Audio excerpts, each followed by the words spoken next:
dear beloved, Boss Mike Cervera. Aral.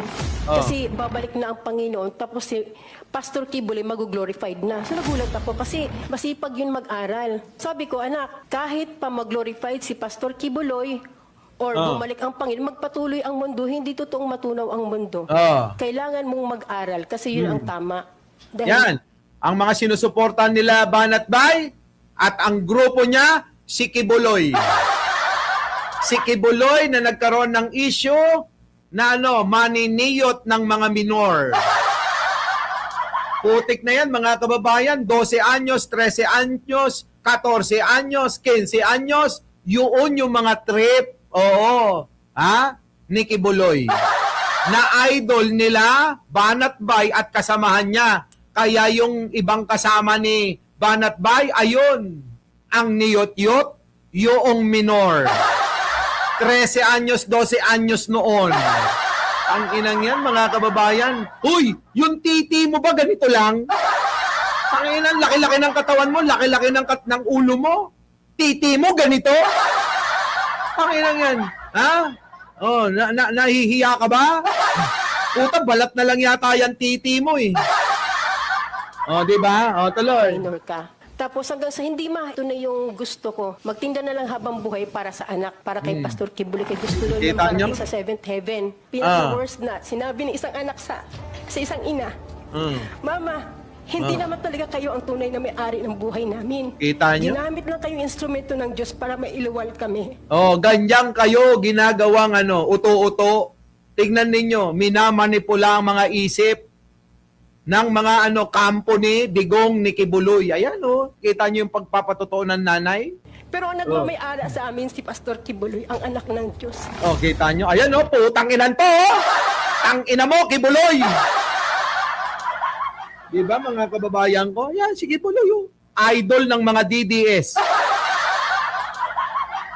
Tingnan niyo mga kababayan, kailan pa naging tama ang umiyot ka ng minor de edad? Sige nga.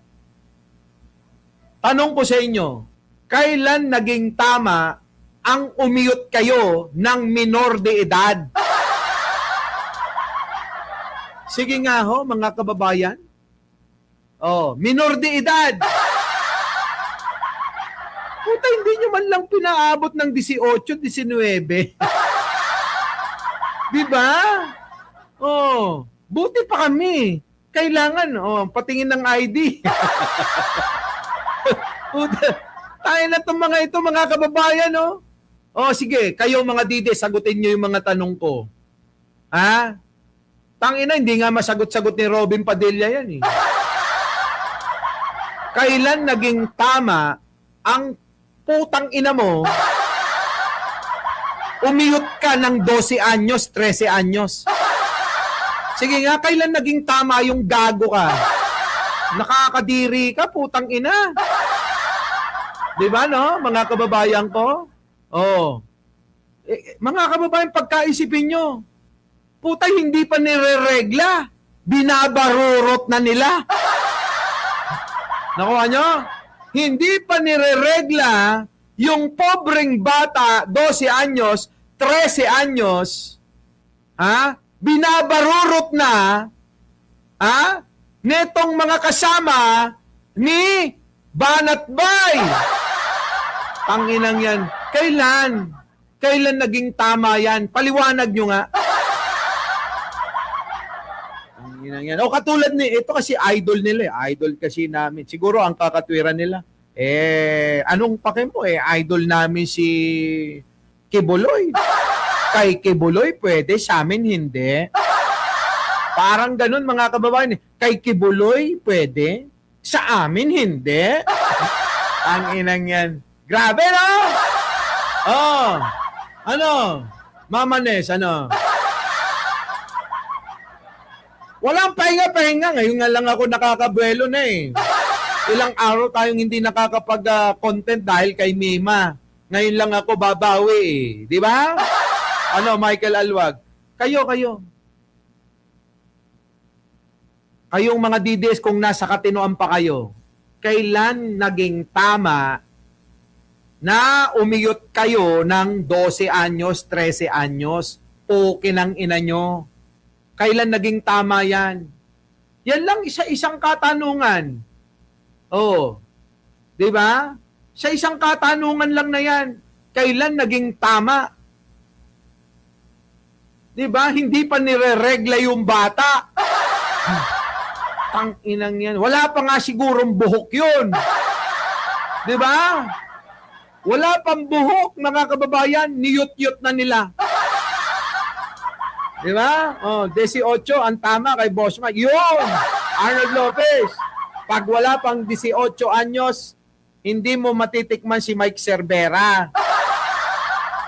Di ba? Kailangan 18 pataas bago mo maranasan yung katawan ni Mike Cervera. Wag gagago eh. Tatay ninyo si Lucifer. Oh. Tinalo ko dito. Yan. Hindi nyo natalo siya. Oh, Tatay. yan yung ano. Ito ho yung mga kababayan eh. Ha? Ito ho yung mga idol ng mga DDS. Tindi no, mga kababayan yung idol nila no. Ha? Ano? Ano, boss? Titira ako sa kanila, sobra na. Tira ng tira. Ano ba yan, Francisco? Tirahin mo! Di ba? Inggit na inggit to. Tignan nyo mga kababayan, yung mga tira nila. Ito pa. Weather lang. Tignan nyo mga kababayan ha. Ewan ko itong mga DDS na ito. Hindi ko alam kung saan nanggagaling yung kanilang mga pananaw at opinion. Tila ba naluto na yung utak nila eh. Sa katangahan, ano? Ito. Ang buhay talaga weather lang. Ito yung mga panahon na sobrang saya ni Ate Girl na nasa ICC sa The Hague, si PRD. Oh well, ang buhay talaga weather lang. Ate Girl, I hope na kung gaano kakasaya nung dinala sa ICC sa The Hague, si PRD, sana gano'n ka din kasaya ngayon na nasa heaven ka na. May you rest in peace, Ate. Rest in peace. So you really thought you ate? You know what? I totally agree. Diba? Yun, nakakala niya yun. Lovely. Siya'y tama. Alam niyo yung mga pananaw nila kasi, mga kababayan, hindi ko ba alam. Kasi para sa akin, alam niyo, kapag ka namatay na yung tao, respeto. Kasi kapag namatay si Digong, abay, sasabihin namin, rest in peace, Rodrigo Duterte. O, di ba? Ganon, pero hindi natin pagtatawanan pag namatay yan. Di ba? Hindi tayo magpo-post. Siguro, ngingiti tayo, tayo lang. Siguro, tatawa tayo sa isang sulok lang. Hindi yung ilalantad mo pa na sa social media yung pagkatuwa mo. Diba? Tuwan-tuwa ka. Saan nangyayari? O ayan tuloy, minahal ng maraming Pilipino. Nakita nila yung pagkakaiba ng DDS sa loyalista, Pinklawan. Kung anong ugali meron sila. O kayo. Kaya etong karamihan ng mga Bisaya, tatanga-tanga. Hindi ko sinasabing lahat kayo ha. Ang sinasabi ko, halos lahat kayo. Maraming Bisaya na katulad ko na may lahing Bisaya at purong Bisaya ang naniniwala sa katotohanan, hindi yung galing sa mga kasinungalingang propaganda ng mga Duterte lang. Kasi kayo, ang katwiran nyo, ayan, basta gusto nyo sila kasi parehas nyong Bisaya. Mga tanga, tatanga nyo talaga. Minsan tama yung basta Bisayang, aywan ko ba. Hindi ko kayo tinutukoy lahat ha. Hindi ko tinutukoy lahat ng Bisaya rito. Yung mga Bisayang DDS na mga bobo. Dahil meron din namang Ilocano na natitira na mangilan-ngilan tulad ni Chavit at ni Respicio. Ilocano pero katulad nyo, dapat kayo talaga magkakasama no? Diba? Diba? Ganun din naman ang Ilocano. Pero kokonti lang. Ilan lang sila, Boss Mike? Si Puki, si Chavit at saka si Respicio. Yan yun, ha? 3. Pero yung mga Bisaya dahil daw kapwa nila Bisaya, tanginang bobobo nyo. Hindi ko kayo nilalahat, pero di ko kayo binabawasan. Tingnan nyo. Tao pa ko ha! Diba? Diba? Ano mga Bisaya, oh. Agree with you kasi wherever she is right now, I believe she's truly happy. No more pain. She doesn't have to deal with people like you. Oh well, weather lang talaga. Kung gaano kayo kasaya sa mga pamamaslang before, now, sana masaya din kayo na pinagbabayaran na ngayon ng Tatay Digong nyo sa Oh, di ba? Kaya nga sinasabi ko eh. Lori Wayland eh. Meron ding mga Ilocanong katulad ng mga Bisayang yan eh. Diba? Si Puki, sino pa? Si Chabit, si Respicio, yung malaki butas ng ilong. Oh, di ba? Oh, may ganon. Oh, pero marami talagang Bisaya. Ang katwiran, syempre Bisaya kasi si Digong. Di ba? Ano? Di ba mga kababayan? Tanga-tanga mga tanga ngayon, eto. Hague. At kung gaano kayo kasaya nung nanalo si BBM na binoto nyo, dapat ganun din kayo kasaya sa resulta. Gaya ng pagkahatid ng tatay nyo sa The Hague. Oo nga! Di ba? Binoto-boto nyo si Pangulong Bongbong, ngayon nagsisisi kayo. Ano kayo? Sumubo ng mainit na kanin, gusto nyo iluwa agad nung napaso kayo. Ay, mali pala. Si Digong na nga mismo, di ba, wag nyong iboto si Pangulong Bongbong. Bakit nung una hindi nyo sinunod yun? Di ba? Dapat, nung una pa lang, mga bobo kayo, sinabi na ni Digong na wag nyong iboto yan kasi weak leader. Yung weak leader pala, kabaliktaran. Wag niyong iboto yan, ipapakulong ako niyan. Pinakulong nga. Putay na. Di ba? Pinakulong nga. Ngayon pinakulong si Digong. Di ba sinabi ni Digong, wag niyo iboto yan si Bongbong. Weak leader yan. Ang kukulit nyo, di ba? Bakit nyo binoto? Bakit? Kasi viral. Kasi, alam nyo naman na mananalo. Kayong mga DDS, tanga lang talaga kayo. Diyan pa lang malalaman nyo ng mga tatanga-tanga kayo. Bakit? Alam nyo na sinabi ni Digong, wag nyong iboto, binoto nyo pa rin eh. Diba?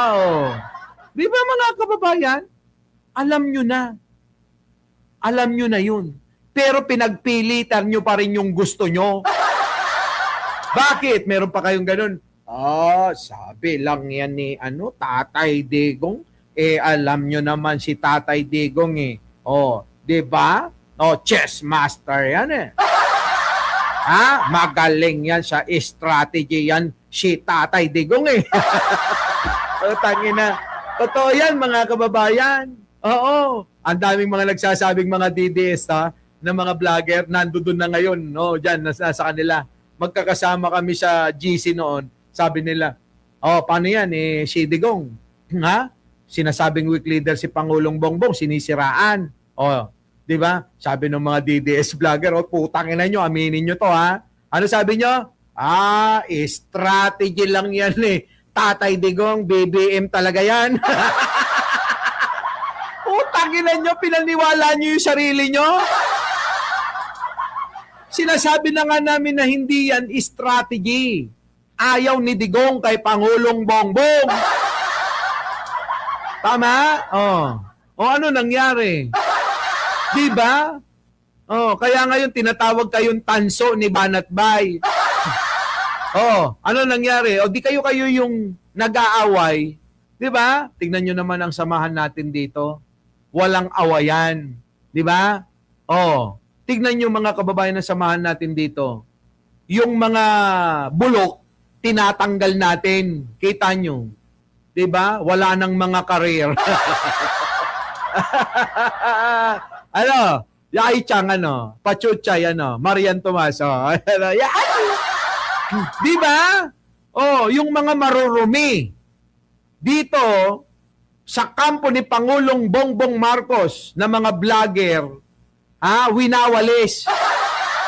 Pag marumi ka, pag hindi ka, sumusunod sa dapat mong sundan na pakikipagkaisa, gumagawa ka ng sarili mong landas, hayop ka, mawawala ka rito talaga. Di ba? Tignan nyo, wala nang Jay Sales, wala nang wala nang karir. Di ba? Wala nang karir, bambina ba? Sino pa may karir? Di ba? Bobo nga ni. Ayan. Kain na yan. Mag-vlog na lang kayo ng kung ano-ano dyan. Hindi kayo pang politika. Kasi sa politika, kailangan marunong kayo ng kung ano ang laro ng politika. Hindi yung bunganga lang ang mahalaga. Tanga. Di ba Di ba? Ayan, sabi nga dito ayan, alam mo yan, my pet habits. Magkakasama tayo. Totoo yan, Boss Mike. Campaign pa lang, di na okay. Mga Duterte at Marcos, nakikita sa kilos ng mga tao nila sa campaign. May inggitan pa kasi madami nagdo-donate kay PBBM. Ayan. Di ba mga kababayan ko? Tignan nyo. Tama mga kababayan? Tama? Yan yung sinasabi ko. Di ba? Kaya, alam mo na yun. Ay, nako. Ewan ko ba? Kaya kailangan, para makamit ang isang tagumpay, tandaan nyo to mga kababayan, kailangan merong pagkakaisa talaga. At kailangan may pamumuno ng pagkakaisa. Hindi po pwede na kanya-kanya. Katulad sa kanila, kanya-kanya sila. 'Di ba? Grupo ni Maharlika, grupo ni Harry Roque, grupo ni Panelo, grupo ni Labanat Bay, grupo ng mga hindi naliligo. 'Di ba?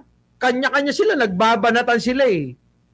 Paano mo isisigaw ngayon sa taong bayan ng pagkakaisa, magkaisa tayo, magkaisa tayo, kung kayo-kayo nagkakagulo-gulo? Tama, mga kababayan? Paano? Di ba? Yari. Tayo mga kababayan, Ani Domingo, di ba? Marlin, Marilyn Puente. Tuloy. Diba? You got his blood on your hands. Wala na yatang mas miserable pa sa katotohanan na buhay ka nga pero hindi ka naman malaya kasi nakakulong ka sa banyagang bansa. Aray ko! Oo nga naman. Ano ang feeling ng nakakulong sa ibang lugar at kinulong ka ng ibang lahi at banyaga? Sasabihin nila, bakit? Kasi pumayag tayo, tanga pala kayo eh. Bobo talaga itong mga DDS eh. Nakipagkasundo tayo dun eh. Na sumali-sali tayo dun eh. Wala na tayo. Wala eh. Inabot kayo eh. Ng pakikipagsundo. Ano magagawa natin? Kailangan nating tumalima. Kailangan nating sumunod. Diba? Masisira tayo sa international community kung hindi natin susundin yung ating pakikipagkasundo sa ICC. Di ba mga kababayan ko? Ngayon, ngaw. Wala mga kababayan. At gustuhin mo man yung interim release, yung mga followers mo mismo, yung daughter mo mismo, ang nagsabotahe ng kanyang interim release. Alam mo ba, nabali-balita nga yan na si Sara ayaw talagang makakawala dyan sa ICC. Kaya nga ngayon, inuuto na naman ni Sara Duterte yung mga taga-suporta niya, dyan sa kung saan-saan. Nagpupunta si Sara. Ngayon sa London, sabi ni Sara, uuwi na si Tatay Digong next week. Diba? Gago, mga kababayan, napakagago niyan. Oo, si Sara Duterte. Uuwi daw next week na si Digong sa Pilipinas. Anong klaseng pang-uuto yan? At anong klase kayong tao, ha? Nakauto-uto ninyo. Sobra na ang pagiging uto-uto ninyo. That's so sad, right? And imagine, habang sinasabotahe yung interim release mo, ginagatasan yung sitwasyon mo para makagain ng sympathy, para gatasan yung emosyon ng mga supporters mo. Yan. Hindi lang gatasan. Kinukurap nila ang mga isipan ng mga taga-suporta nila. O, ploher. Diba? Kinukurap nila yung isipan, Teresita Tan, baka akala mo. Teresita Tan, may bago na tayong grupo, ganyan, no? Ganito. M. Cervera, Forever, Alicia Duran. Oh. Ganyan, oh. M. Cervera, oh. Oo nga, oh. Diba? May sakit pala yan si Lovely. Dalawin natin. Oh. Tingnan nyo mga kababayan. Dadalawin natin, syempre. Alam mo naman ako, pag nadaupang palad ko na minsan. Di ba? Tuloy. Tuloy na natin to. Baka mapagod. Imagine, winarningan kayo ng tatay nyo na, uy, huwag nyo iboto to, pero kanino kayo nakinig? You actually abandoned the old man and chose to believe his daughter. O tapos bring him home kayo, daughter niya rin naman ang dahilan, kaya na-deny yung interim release. How miserable is that, right? So yeah, you're absolutely right. Ang buhay ay weather lang. And wherever she is right now, I'm sure she's truly happy and resting in peace. Di tulad nung buhay ka pa, pero inabandona ka na ng anak mo at ng mga supporters mo. Correct! Tangina, buhay pa si Digong, oh. Kaya ngayon gumagawa na ng kwento si Sarah. Uuwi na si Tatay Digong next week. Tangina, wala nang katapusang pang-uuto yan. Oo. Wala nang katapusan na pang-uuto yung ginagawa ng mga Duterte, lalong-lalo na si Sara Duterte. Inabandonan nyo na si Digong, buti nga pinapansin pa namin. Diba? Buti nga, pinapansin pa natin. Pero sila, hindi na nila ma-mention. Ngayon na lang kasi si Sara, ginagamit na naman yung pangalan ng ama para utuin yung mga OFW na mahihina't uto-utong mga mangmang. Diba? Diba? Oh. Diba? Yan yun, mga kababayan. Hindi na. Kailanman, sabi ko nga sa inyo, eto liwanagin natin to. Nananawagan na nga tayo sa kanila Eto, yan. Mga kababayan ko, puntahan nyo to. Kayong mga DDS, bumoto na kayo, putang ina nyo. Nangungulelat na si Sara kay Leni Robredo. Para hindi nyo masabi na hindi nyo man lang sinabi sa amin na mayroon palang survey na ganito. Survey lang naman ito. Ito yung totoong survey kasi transparent ito. Nakikita natin, malaya tayong bumoto. Tayong lahat. Dito sa Weather Watch Philippines Survey. Iboto na ang inyong napupusuan, paramihan na lang ito hanggang sa 2028. Leni Robredo, tambak si Sara Duterte. Hindi pa nagdideklara si Leni Robredo na tatakbo bilang presidente. Kita nyo naman, marami nang may gusto. Si Sara Duterte na nanguna na nagdeklara na siya'y tatakbo, ayun, nangungulelat pa. At take note, si Sara Duterte, nanguna na rin na mangampanya at patuloy-tuloy na nangangampanya pa! Diba? Diba, Benny-Rod? Nangangampanya ang aga-aga. Pinartidahan na ni Leni Robredo. Naunang magdeklarang tatakbong presidente, nauna nang nangampanya, at patuloy-tuloy na nangangampanya. Na nang-uuto ng mga bobo, tatanga-tanga na mga OFW. At ang kanyang propaganda, si Tatay Digong daw niya, ay uuwi na next week. Kaya, tandaan nyo yan. Babalikan natin yan kung makakauwi si Digong next week. Diba? Para bang ang mga DDS kasi ngayon, kung ano na lang yung sabihin, Amen. O parang si ano ngayon, di ba? Parang si Cayetano ngayon, dadala ng verse. Dadala ng verse, mga kababayan. Tapos maninira ng tao. Putang inan kun si Cayetano, ano? Ang sama. Kasi mga kababayan, kapag ka ikaw ay nangaral, gumamit ng salita ng Diyos, huwag kang titira, huwag kang magpapasama, at putang ina mo Cayetano, huwag kang huhusga. Ang ina mo, tao pa ko ha! Diba? Ito na, wait lang. Oh, talaga? Grabe ha? Oh. Di ba mga kababayan? Ano-ano pa siya eh. Oo. Alam niyo yun? O, dasal-dasal pa, gagamit ng kinote sa Bible na verse, tapos biglang titira at magpapasama. Di ba? Oh. Yan yun. Oh. O ngayon, kulelat na si Sara Duterte nyo dito sa survey ng Weather Watch Philippines. Bumoto na kayo. Inaanyayahan na namin yung mga DDS. Putang ina nyo. Dito na naman na mapapatunayan, kayong mga DDS, maniwala kayo, kukunti, kakaprangot lang kayo. Dito mapapatunayan na puro lang kayo troll farm.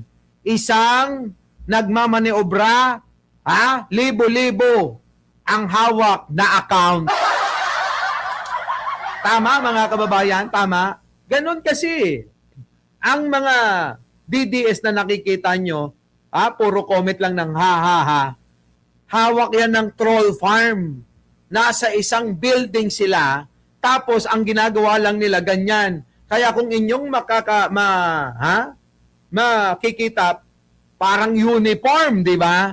At pag tinignan ninyo, yung mga profile, putang ina, kinrap lang. Pag nakita nyo mga kababayan, bakit ganito walang friend? Ibig sabihin, nilikha noong mamay-ari ng troll farm. Wala talaga silang bilang. Diba? Len de los Santos. Wala silang bilang. Ngayon, ipakita nyo rito, bumoto kayong lahat. Utangin nyo. Kukunti lang kayo. Kasi madali kayong mauto. Sa marami tayo, putang ina, hanggang ngayon wala kayong maipakitang dami. Kung hindi pa kayo sasama sa INC. Di ba? Kung hindi kayo sasama sa INC, Maring Joji. Yan. Ito sana, maganito. Ganyan na ha. Para kitang-kita ko na agad. Para pagka pumunta kayo sa ibang channel, makikita nila yan. Sherbera forever! Tao pa ko ha!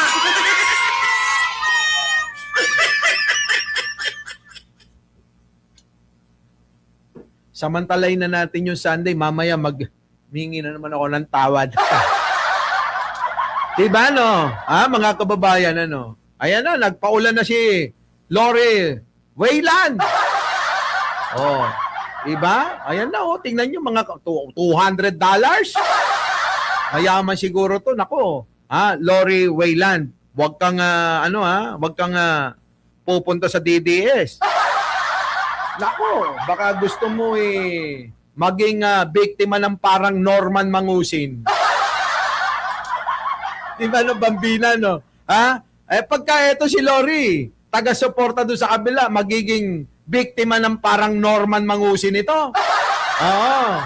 Alam nyo, sapat na sa akin yung mga ganito, yung may mga pangalan na ganyan, no? Oy, Laila Collins, magpalit ka na. Oy, ikaw, Bambina, magpalit ka na rin ng ganito. Bukas, pag wala, Di ba, Maring Joji, thank you daw po, thank you. Ito na, mga kababayan ko. Nako,